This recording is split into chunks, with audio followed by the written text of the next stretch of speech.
Hey, what's up ladies and gentlemen? It is I, the one and only Sylvester the Cat here, and I'm back for the likes of the Maxi Toys videos. Ladies and gentlemen, welcome back for more of Let's Play of Mario Party 2 in Minigame Coaster.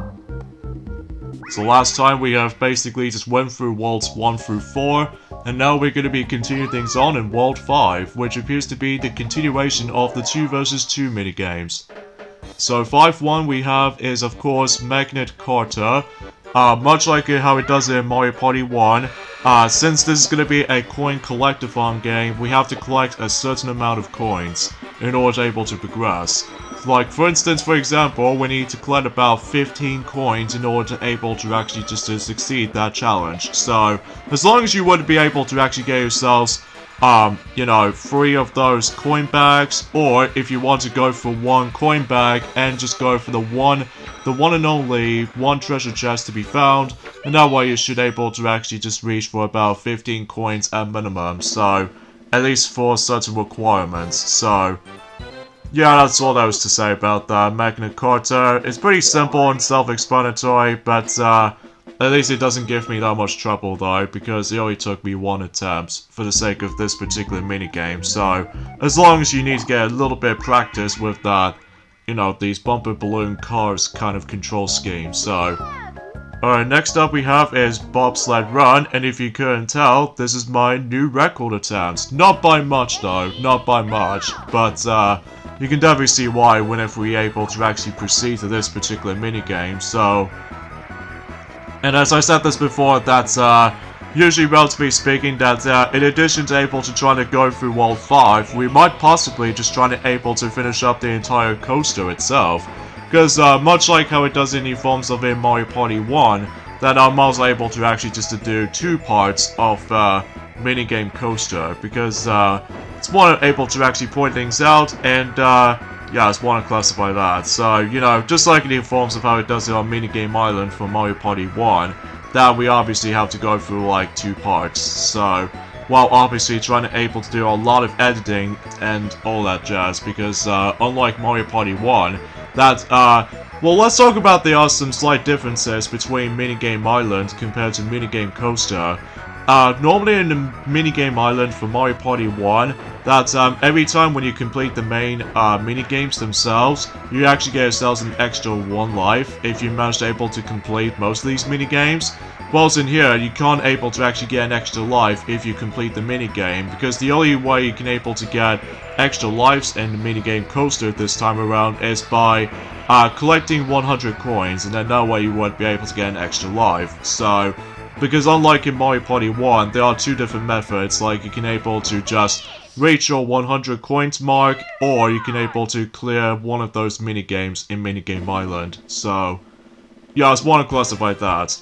And also another thing too, is the fact that since this is Minigame Coaster, as you can tell, we can't go back to the actual save spot. So, unless if you really want to, like, save your progressioning and stuff like that, because it's entirely linear. So, yeah, I just want to classify that for the sake of that particular differences between the 2. Alright, next up we have is Handcar Havoc. Not much else to talk about for this particular minigame, besides it only took me 1 attempt. Although what's ironically enough is the fact that these computer players are actually way easier than the forms of how it does it on the actual actual hard mode, for the sake of the actual board games themselves, excluding the you know, minigame stadium as well as any kind of mode. So I have no idea why they just make them a little bit tad bit easier in this particular minigame itself, which I'm not exactly sure how that usually goes, but at least it's something, alright. And I'm almost gonna get myself my new record for the sake of this minigame, but because I just keep on getting bumped into certain rock structure and all that jazz, that means I did manage to slow down for quite a bit. So,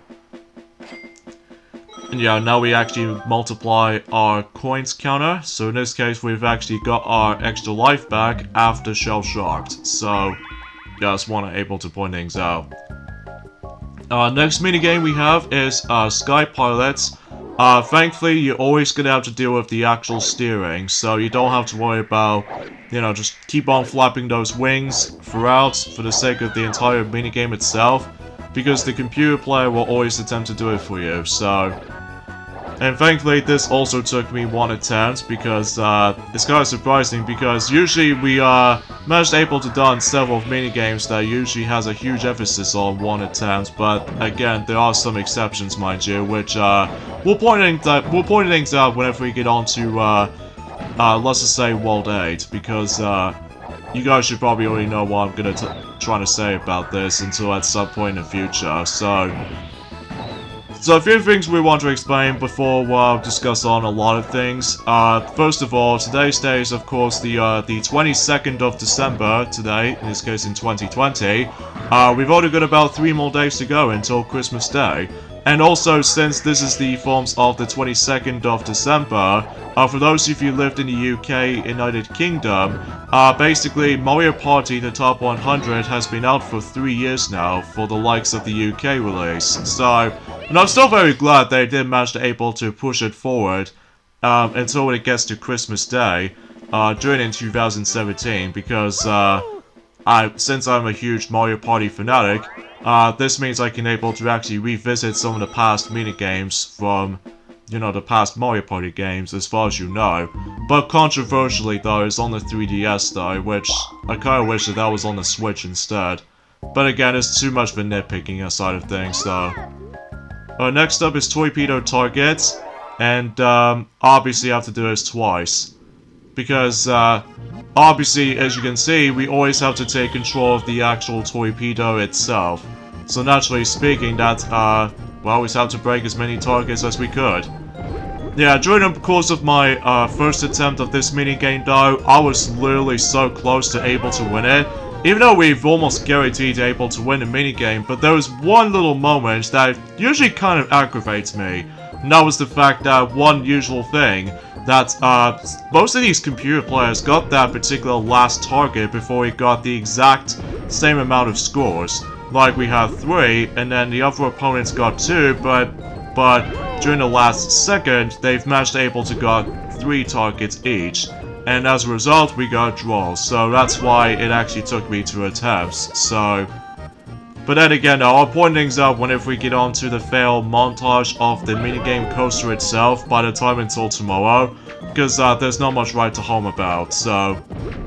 Actually, talking of which, in terms of World 5 for 2 vs 2 games, most of these minigames are actually based off from you're gonna be interact with those vehicles and all that stuff.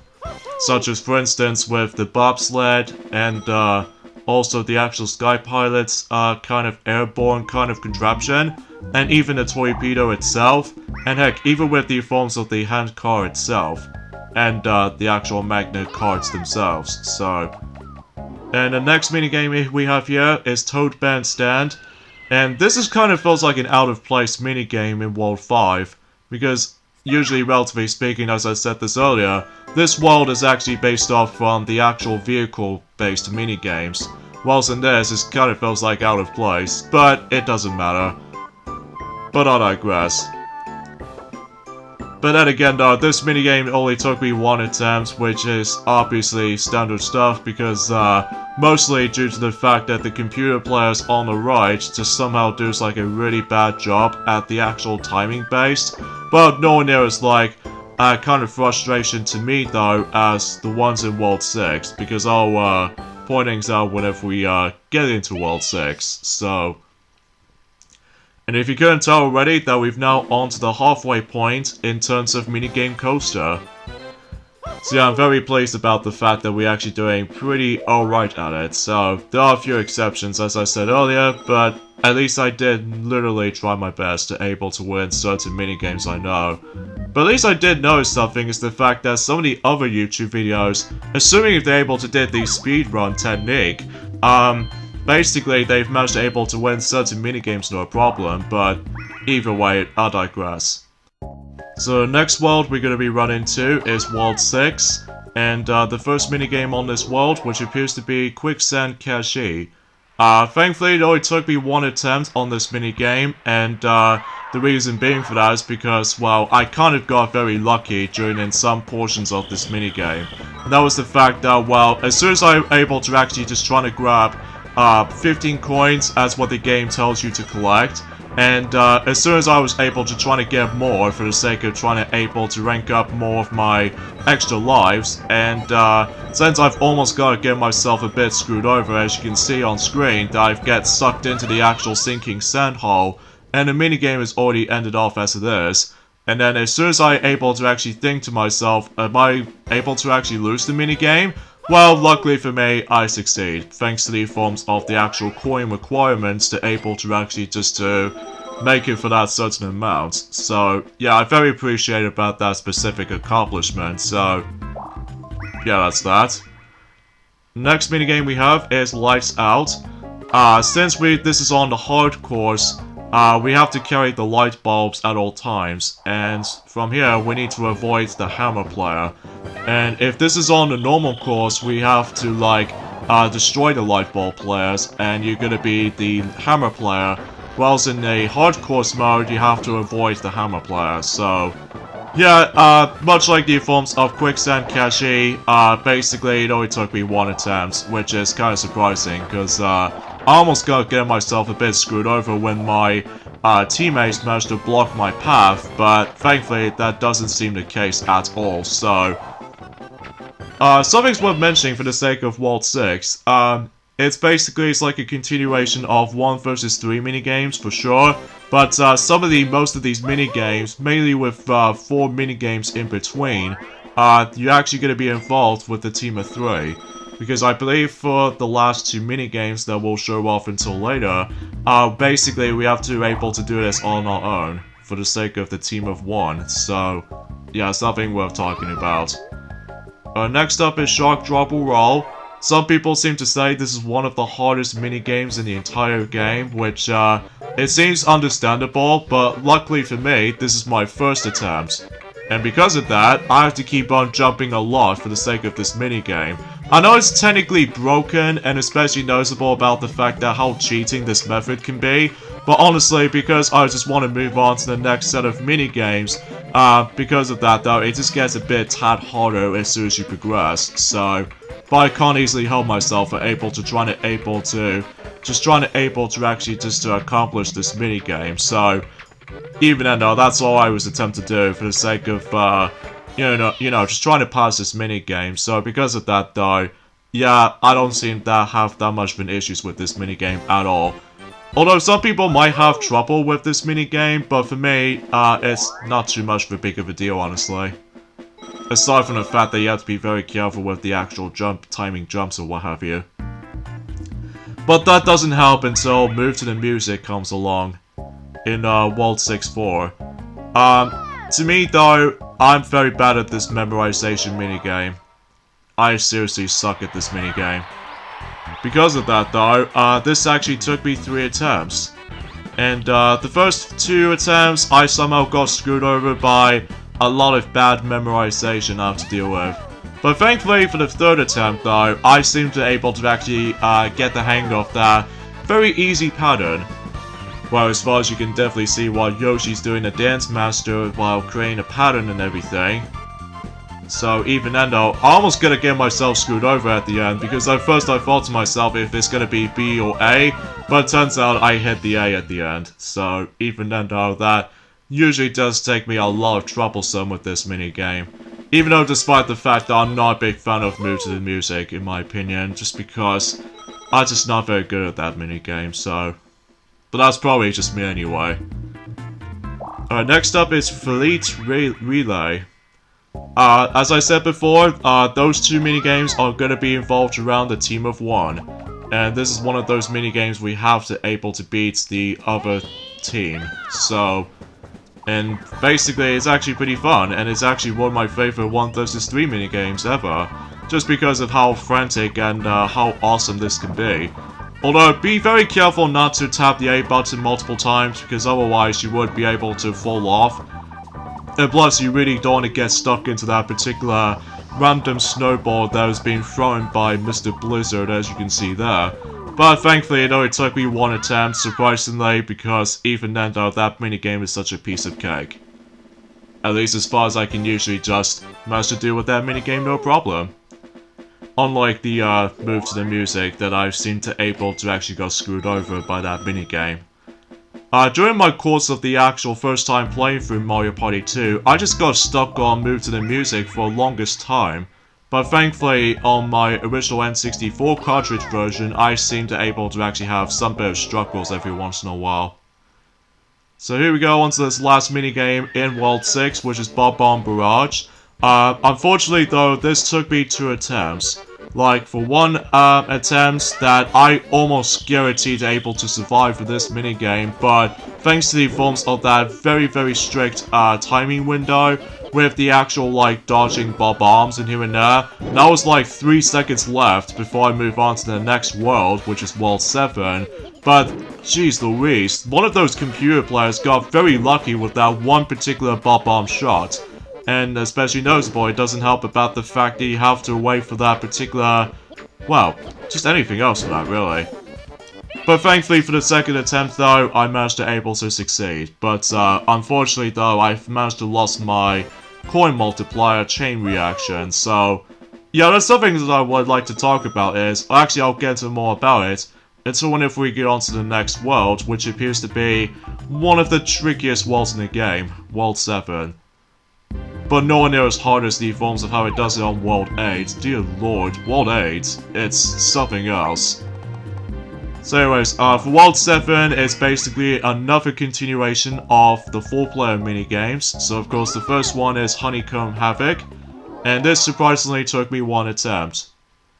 Because you'll see why in just any moment's notice, once we're able to actually discuss upon the coin multiplier system. Every time you're completely done with most of these minigames, mainly with the forms of 1 or 2 minigames in a row, the coin multiplier counter will able to go up by 1. And the more you do them, then the higher coins you can get. It can be pretty helpful though, especially noticeable when you get into the coin collectathon minigames like Magnet Carter, Quicksand Cashier, and especially eventually Deep Sea Selfish. Basically you can get a huge ton of coins if you manage to able to win minigames continuously, and then you would be able to actually get a really cool coin multiplier. If you manage to able to get, like, imagine if you get yourselves about 330 times for that particular coin multiplier, you can get like 3 extra lives in a row, and that's really satisfying if you're able to like get those lives like this. But yeah, that's as far as I can usually think about for the sake of that huge differences between Minigame Island compared to Minigame Coaster. So, but either way though, in fact, let me know in the comments below of what you think about the forms of the Minigame Coaster mode. Have you got stuck on this mode for a certain amount of time back in the day, or if you got frustrated every now and then due to the forms of the hard course is actually really difficult. Mainly with the forms of some of those certain minigames can give you a lot of troublesome points. Mainly with the forms of everything else at this point, really. Now, I can't get very lucky right there. Like, you can definitely know why I managed to get this very lucky. As you can see, Peach somehow managed to give me an opportunity to be safe, and since I got a 1, and Peach will able to get suffocated by a whole bunch of bees from the actual beehive. So, yeah, I'm very pleased that I've managed to able to actually just did this for about 1 attempt. If you get stuck on this, however, though, you're gonna have to wait for a long while. Especially noticeable, it doesn't help about the fact that you could able to obviously get stuck in this if you get a game over. Which, that could be a pretty nasty habit of any sorts. Alright, 7-2 is Mecca Malafon. Some people might find this a bit troublesome as well, just because you have to require the ridiculous amount of button mashing you have to deal with. But thankfully, I didn't seem to have that much issues with this minigame, because it actually took me 1 attempt, at least. But, I was gonna try to achieve that new record thanks to my, improvements of my button mashing skills, but, I was close enough. But at least I was still able to take my victory of the win. So, but either way though, honestly I was gonna try to say about this for the most part, so... Yeah, talking of which, in terms of the forms of World 8, I will still say that World 8 is by far the hardest world in the entire coaster. This is pretty due to the forms of the fact that there are some mini-games that requires a lot of patience and also control stick problems and that one minigame that usually kind of dreads me out the most during the forms of the minigame coaster. Although, unlike in the actual main party boards, it doesn't bother me at all, but it's just that I'm just not very good at it most of the time. Mainly due to the fact that with this unbalanced system, which we'll point things out whenever we get into that. But for now, we're basically done with Mecca and Malafon. Next up is Abandoned Ship. I'm usually okay with this minigame most of the time, but for the minigame coaster, I actually have to do this twice. Like, for one attempt though, I seem to able to actually just didn't mash the A button at the right moment's notice. But thankfully, the second attempt that it does manage to succeed all that well. Even though that most people seem to get a tad bit frustrated with this minigame due to the forms of the obscure camera, that it really trying to throw you off at the end, so... Because as I said before countless amount of times, and I'm gonna say this again, this is basically Skateboard Scamper's cousin of any sorts, but on vertical. So as you can see, that me and Wario almost comes close towards the end for the sake of that particular race, but luckily for me I did manage to able to succeed on my second attempt. But yeah, that is definitely a little bit tricky if you manage to get the hang of this though. Hot rope jump. You remember in Mario Party 1, in terms of minigame island, that we have to make it for about 40 jumps? In this, now we need to make it for about 50 jumps. So yeah, it's definitely a little bit harder compared to the forms of how it does in the original Mario Party 1. Just because you have to deal with a lot of emphasis on timing jumps, and also to top it off, it's all about concentration here now as well. In fact, luckily for me, if you couldn't tell already for the amount of attempts I've done, this is my first attempt, and which I found is kind of surprising because I can definitely see why most people seem to have a lot of troubles with this minigame, like loads of times, which is especially true because of how the fact that you have to be so accurate with your jumps, and also because I'm presuming that in the PAL version I've seemed to manage to get very lucky due to the forms of that very slow speed. Although, if you're trying to able to play this on the NTSC version, it'll make things a lot tougher due to the forms of that particular speed of how the game runs, so... But that's how it usually goes. Now of course some of these computer players will attempt to go out, mainly with Peach and Yoshi just managed to make it to about 27 jumps, and then DK were able to get screwed over if he made it to jump number 35. But yeah, this is where it gets really crazy until when you get to the end. Especially when you almost nearly at the 50th jump. Like, sometimes you're gonna have to, like, be patient, and most importantly, yeah, it's something else. It is seriously crazy. But if you somehow got screwed over again, this means you have to do it all over again, which is not that fun. But thankfully though, this is my first attempt though, so at least even then, I've managed able to go by very lucky. Especially with the amount of timing jumps I have to deal with. Alright, next up we have a Skateboard Scamper. Definitely a bit trickier, but if you couldn't tell from the actual attempts list already, it took me one attempt, surprisingly. Because my only tip for this minigame though is that if you come towards that particular slanted hills, be sure to jump until you're able to go back up, as you can see on screen. Although you can able to grab some coins if you wanted to, but I will not risk it too much. Although, because I just want to get these coins anyway, just in case I need to boost up my coin multiplier as soon as possible. But yeah, that's all I can honestly try to say in terms of this minigame, so... Even though that most other computer players seem to able to get far behind a little bit, even though for DK and Wario almost got very close to second. But for me, I managed to able to get my massive boost during the course of the actual minigame like this, so at least I appreciate it for that specific stuff. Alright, so that's that minigame done, and I think we're moving on to the last minigame in World 7, which appears to be Platform Peril. You know what this minigame is all about? Basically, we have to make our way to the finish line before any other computer players can.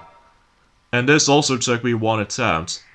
Because one thing that most people seem to find this minigame pretty difficult is because you need to be right on with those jumps.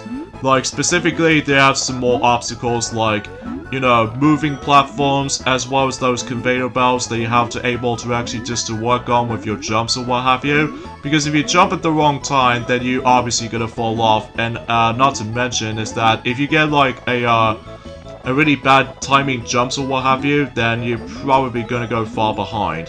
And also I highly recommend don't grabbing the coins, because otherwise you will get slowed down every now and then.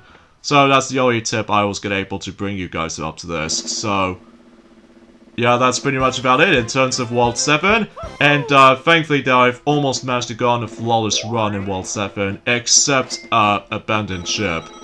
Which you can definitely know why until whenever we get into the fail montage until tomorrow. And now let's move on to World 8, the Diabolical World 8. So, but at least even then, you can definitely see why whenever we're able to proceed to this particular world. So, first up in World 8 is Deep Sea Selfish. Definitely one of the easier minigames in World 8. Although some minigames are usually alright and easy and stuff, but the ones that are hard, they're very hard. So anyways, in this minigame we have to obviously collect, once again, 15 coins. But thankfully though, it took me one attempt though, surprisingly, because I managed to get sometimes lucky with all these coin bag placements, or else other times I got screwed over by the forms of some mine drops every now and then. But usually it doesn't bother me at all though, because I seem to still manage to succeed for this attempt, so yeah, talking of which though actually, is the fact that, actually I'll get into more details about this until whenever we get into the final few minigames in the entire minigame coaster. That's usually, relatively speaking, that's I'll discuss more about the unlockables, so anyway, so that's Deep Sea Selfish. Assuming if you get a lot of coins, as you can see, you can guarantee to actually get yourselves a whole bunch of extra lives, which I think it actually really helps. Next up is Shy Guy Says. As I said this earlier, this minigame's a test of patience. It really is.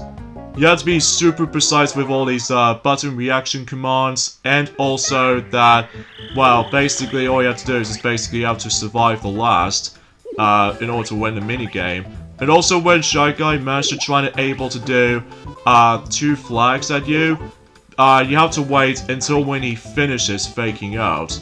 Because there's a lot of emphasis on, you know, Shy Guy will occasionally fake you out, which is a little bit more aggressive to the ones of how it does it in Mario Party 1. And also keep an eye out with the forms of that Lakitu up in the skies, because it actually acts like a timer. And if you don't raise the flag in time, you will able to actually lose the minigame. So yeah, just keep this in mind. Now I got very lucky right there, because as you can tell, this took me 1 attempt. Because thankfully I did manage to able to get my precisioning when it comes to likely accuracy with all these flag raising colors, which I'm very glad this actually took me 1 attempt. So that brings me up to 60 coins at this point. And now let's move on to the most infamous minigame of the coaster, Sneak and Snore. I will still say though, this is without doubt the hardest 4-player minigames in the entire game. It's incredibly difficult, and you have to be very, very careful with the control stick. And sometimes you never know of when the actual chain chomp will able to burst his bubble, and then he will start to wake up. So, but either way though, you have to be like super careful with it. So, I think that's why most people complain about this anyway. So, I digress. So I'm gonna start talking about World 8-5 coming up. World 8-5 is Lava Tile Isle. Lava Tile Isle is the minigame I somehow managed to win just once in a majority of Mario Party 2 Let's Play. That the minigame itself, I was pretty much okay with that. But I'll discuss more about it until later, because the next minigame we have, Hexagon Heat. Pretty easy minigame, you managed to able to try to knock off all the computer players out of it. But it actually did took me 1 attempt, so but at least I've managed to able to did that in the quickest way as possible. I mean, you can definitely see why when Yoshi just acting all crazy all of a sudden. Oh man, that is super. Anyway, for Lava Tile Isle, for these recording attempts, they're about 11. Now I know you're gonna say, well, I've only got about 4 lives at this point. or actually 5 lives in between. But yes, I got game overs. I have a lot of game overs. By the time I reached this minigame and managed to able to fail the sneak and snore quite a few times, but yeah, I still managed to able to done this with the recording attempts or what have you. Now, here's the thing about this minigame. Lava Tile Isle is a pretty simple concept-wise, but the controls is really bad. Like, obviously we need to knock all 3 players out and not that hard. But keep that in mind, you don't have very much room left. The moving blocks are very dangerous and they can easily screw you up if you're not careful. The computer players always get cheap abilities, sometimes they obviously try to team up with everyone. And obviously you won't be able to actually guarantee to survive all that. Now I got very lucky in the end though, because TK managed to fell right in. And another tip for you, for those of you wondering, don't jump on that game. Only jump until you're gonna be perfectly safe. Because I somehow managed able to jump on the actual opponent and accidentally managed to able to jump on someone else's head, and that just takes me into the lava. And yeah, you're gonna be seeing a lot of failures on that minigame, because believe me, that minigame just ticked me off the most out of it. Thankfully, bombs away, in concept-wise, pretty easy. And this also took me 1 attempt, so at least I'm very grateful for that, because if I somehow manage to do this on twice attempts, this means I'll get another game over. And because of that though, I can definitely see why that most people got very frustrated with that minigame due to the fact that, well, the invincibility frames is far lacking on that minigame, because you never know of when these opponents get knocked out or what have you. So yeah, you can definitely see why until if we get onto a lot of failures of this entire run. Okay, let's talk about the unlockable things in terms of minigame coaster. If you complete minigame coaster on easy course, you get nothing. And if you complete the normal course, you're able to actually have the ability to buy the item minigames from Woody in Minigame Park. And if you're somehow trying to complete the minigame coaster on hard mode, for the first time anyway, you do have the ability to unlock or buy the battle minigames from Woody in Minigame Park. So yeah, I just want to point things out. Anyway, so welcome to World 9. As you can see, there wasn't any levels around here, it's just the goal level itself, or the goal itself. So yeah, we've made it to the end of Minigame Coaster. Splendid job, Mario, you've come a long way. And you've worked so hard on that hard course. And, however though, you've only just had 2 lives, and I highly recommend reaching the, okay, so... Oh, wait a second, you want to go back to World 1? Hell no. Because if you select no, then obviously that toad you're talking to was a fake. Because there's actually a whole bunch of baby Bowsers. Specifically 3 of them. So yeah, for World 9, as you can tell, that's, basically it's like shell-shocked with baby Bowsers. And this did actually took me twice. Although thankfully you don't lose a life if you manage to lose to this particular minigame, so... However, the biggest difference is between the normal shell-shocked minigame this time is that those baby Bowsers are always gunning for you. And no matter what they do, they don't fire each other, they just always trying to fire at you.